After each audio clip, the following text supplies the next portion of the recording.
Alright guys, so I'm going to be answering all you guys' questions now. I got my iPad, I got the comments open, and I'm going to just be answering all the common questions I get. Alright, one that I get a lot is, what do I use to record? So I use my GoPro Hero 12 to record.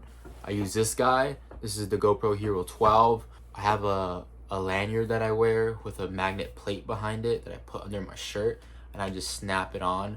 And that's how I record my videos. I got it on Amazon, and I'll put the link in my description if you guys want to purchase it. But yeah, I just have the creator mod on here for the mic. They are coming out with a Hero 13, and I'm probably gonna get it just to have two cameras and just use that one as my main.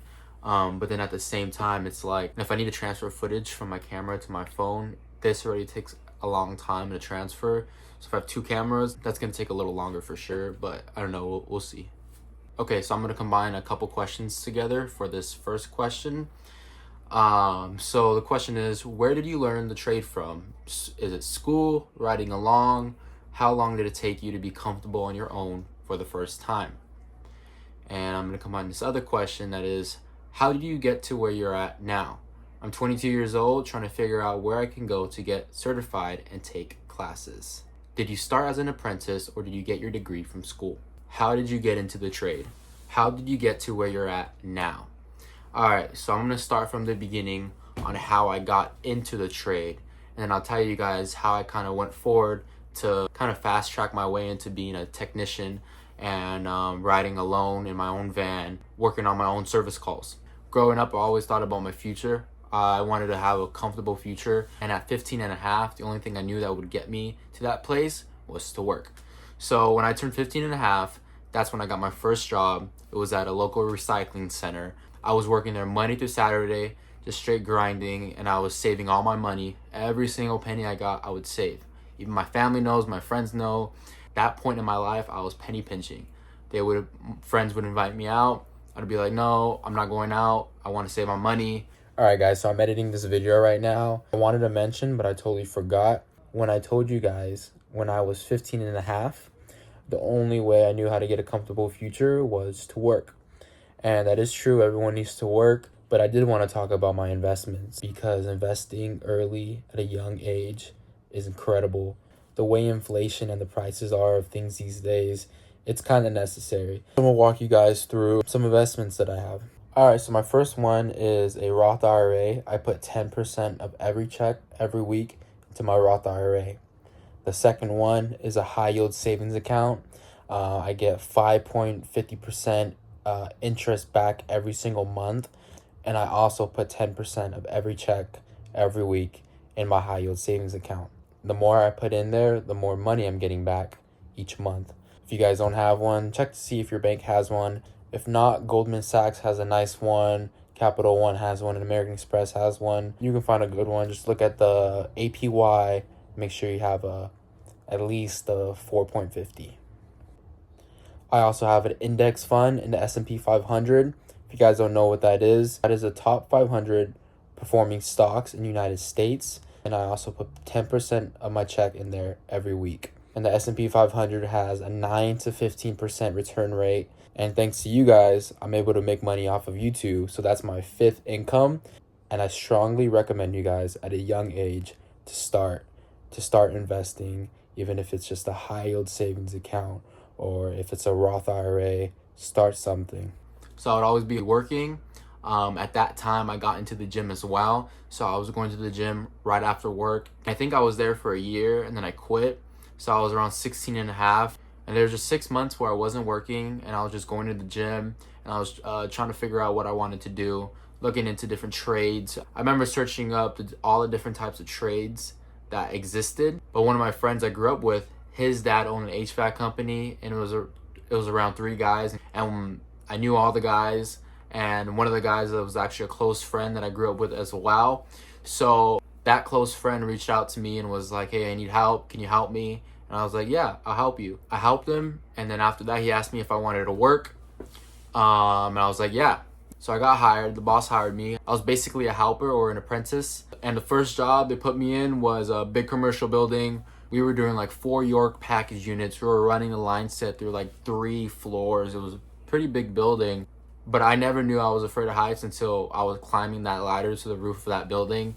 But after working that job for about a month, I quickly got over that and I got used to it. But with that company, we did residential and commercial. We did a lot of both, but it was a lot of installs.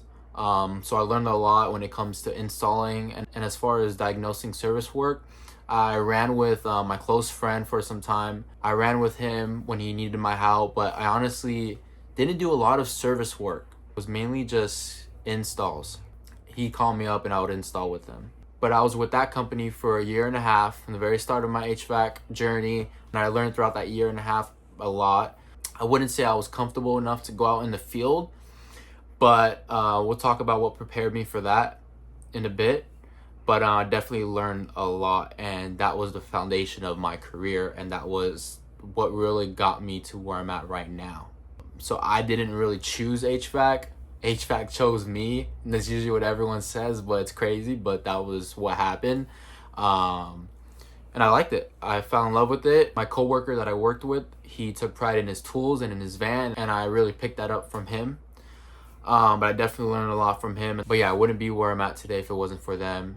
All right, so a year and a half in, it's the beginning of summer. It's hot. It's really slow. There wasn't any work.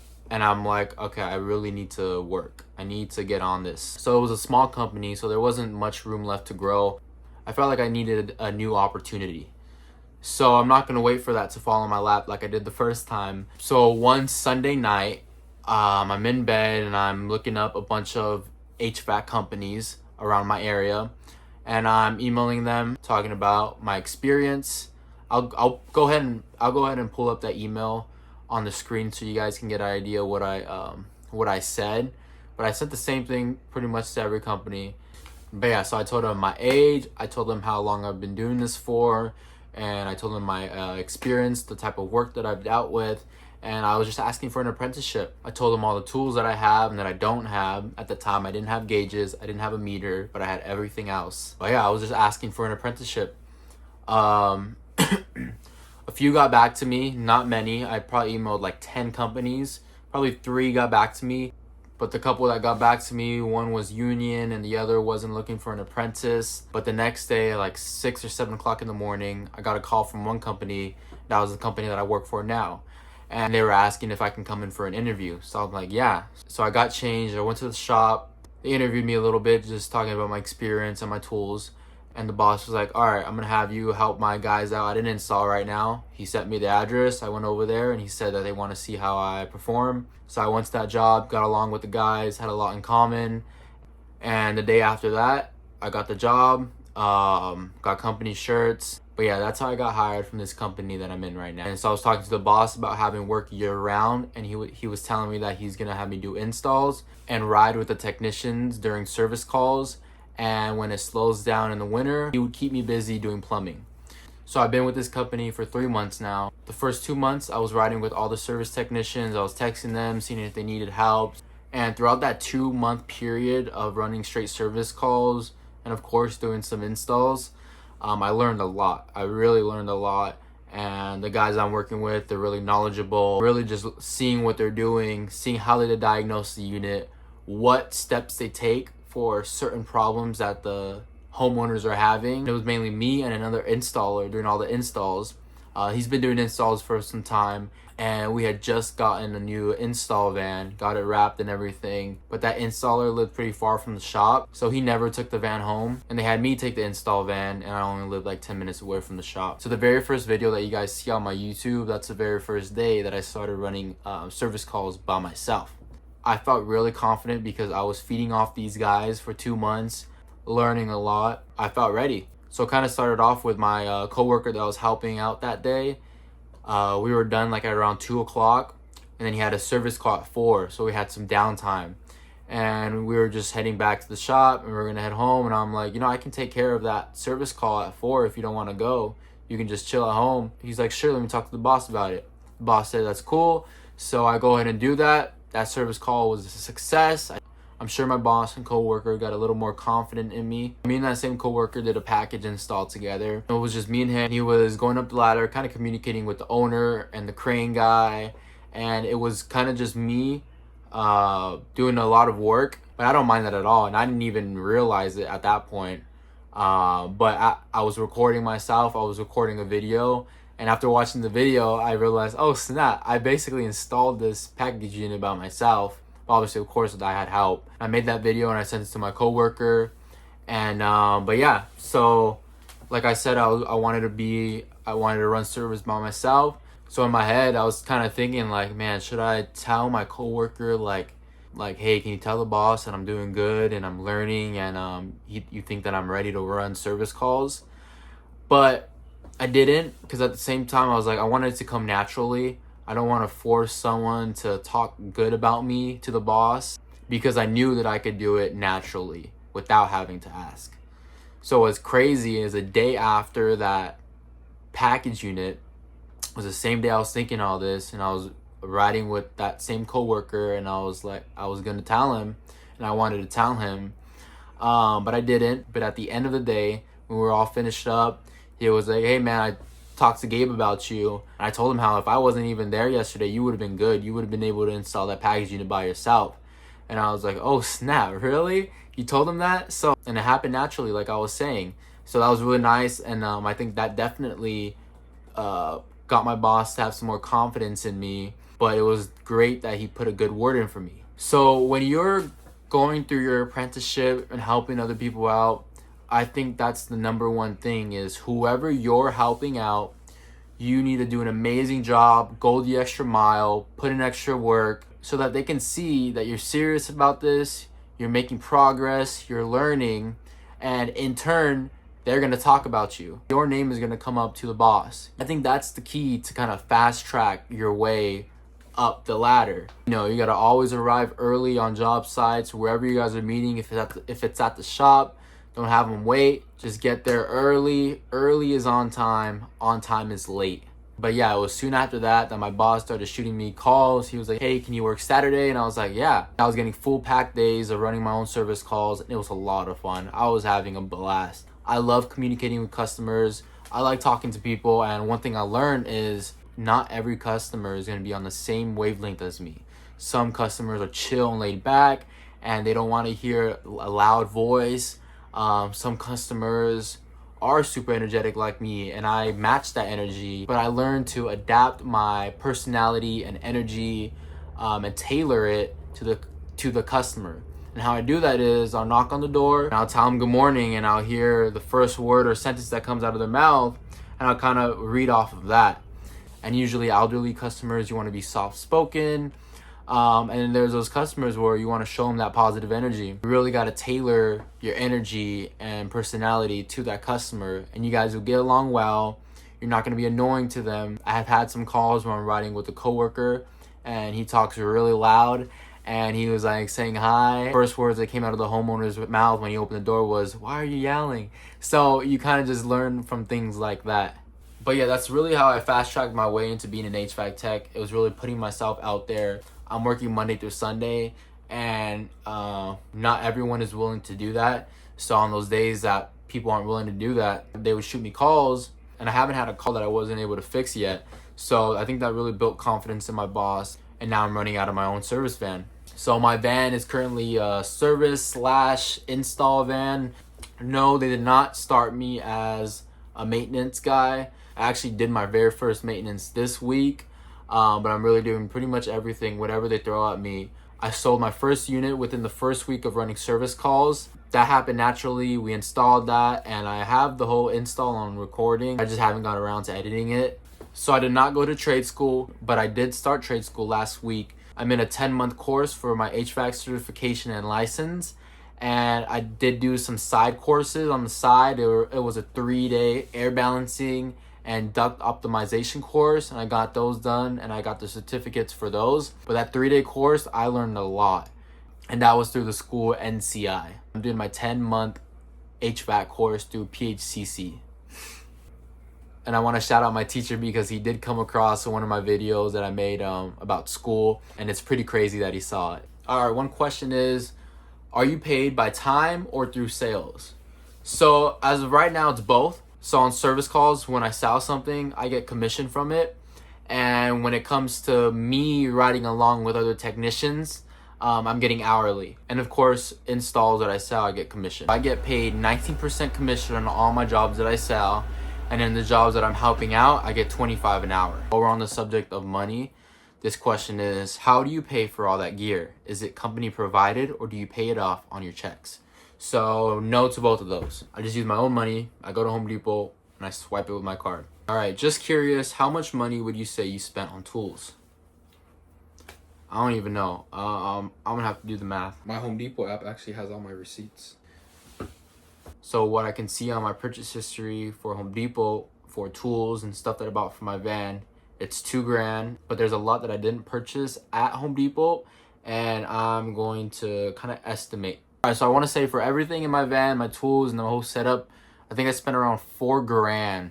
I can definitely do a more in-depth price check on everything that I have, like search up the price of it online. By no means you need $4 grand of tools to be an HVAC technician. If you want to be efficient and have all the equipment to, you know, be in and out of jobs, and yeah, you're probably gonna need to spend some money. You can honestly get away with about $500 of hand tools if you want to get started and land a job, because I think that's about all I had when I landed this job, was about $500.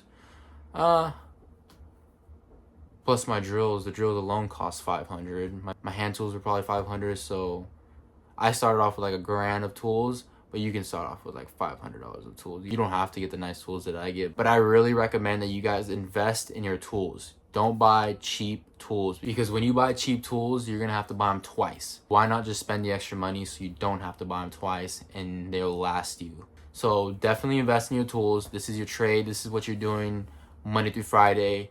You need some good tools that are going to get you through the day. Could one of your future videos please be you showing us everything within your tool bag along with links to them? Yeah, so I'll do that in this video. I'll give you guys a rundown of all my tools. I will tell you I am missing one thing, and it belongs in this slot, and that's my straighter valve remover. Besides that, everything else is here.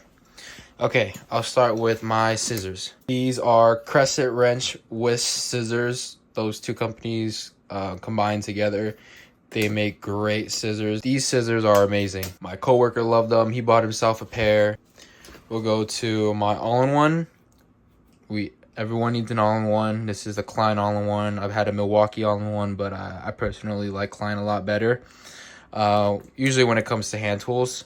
Here are my insulated drivers. I have a flathead and I have a Phillips. I use these a lot when I'm dealing with electrical, when I'm dealing with disconnects and stuff like that, or whenever I'm turning on a unit, clicking the plunger, I always use my insulated screwdrivers, just in case. I have my dikes.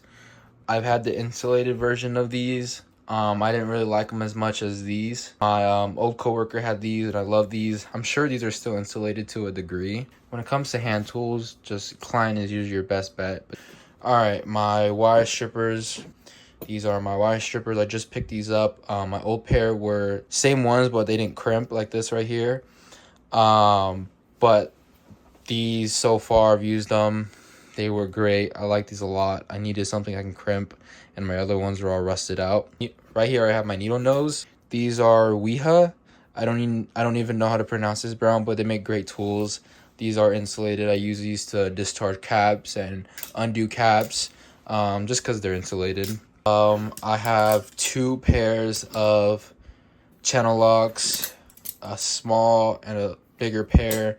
These are both KNIPEX. These are probably the best channel locks you're ever gonna find right here. Right here I have my adjustable crescent wrench. I'm gonna swap these out for flathead jaws. Bought these, but I didn't think they were gonna be so small. I want to get same thing as these, like a big set and like a smaller set. I think I have the small set.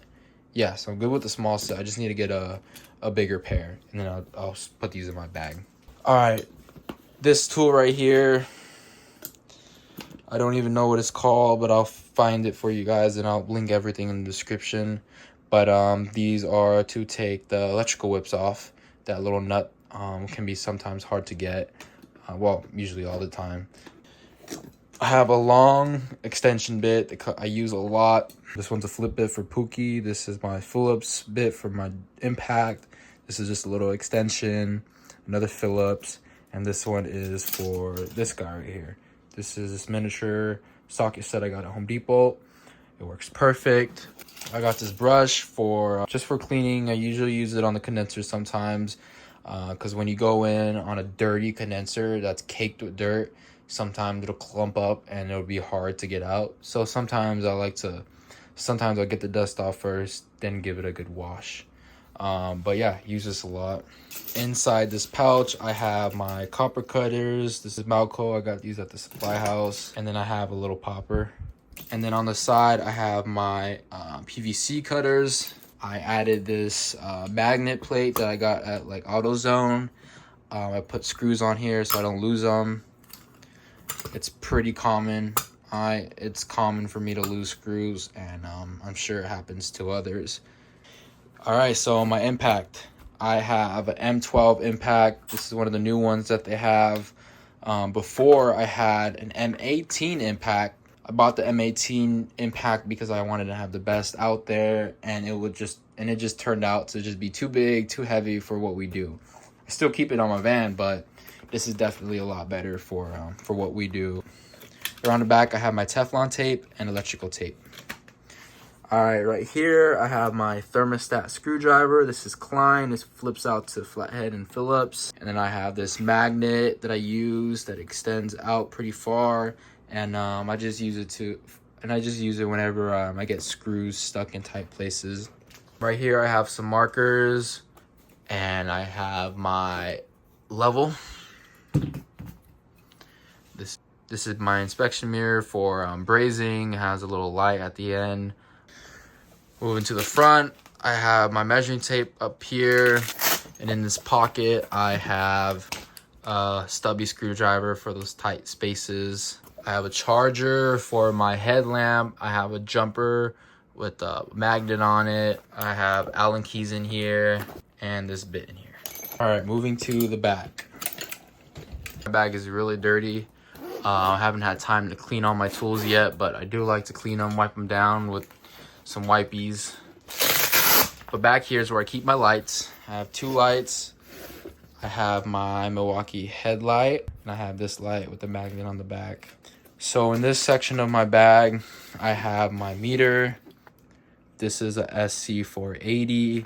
I like this thing a lot. It's the perfect size to fit in my bag. I have sunscreen. I have extra blades for my knives. I have this flexible extension bit. I have this 90-degree bit. But everything I showed you guys, I'm going to link it. I'm going to link it in the description. That's everything I carry in my tool bag.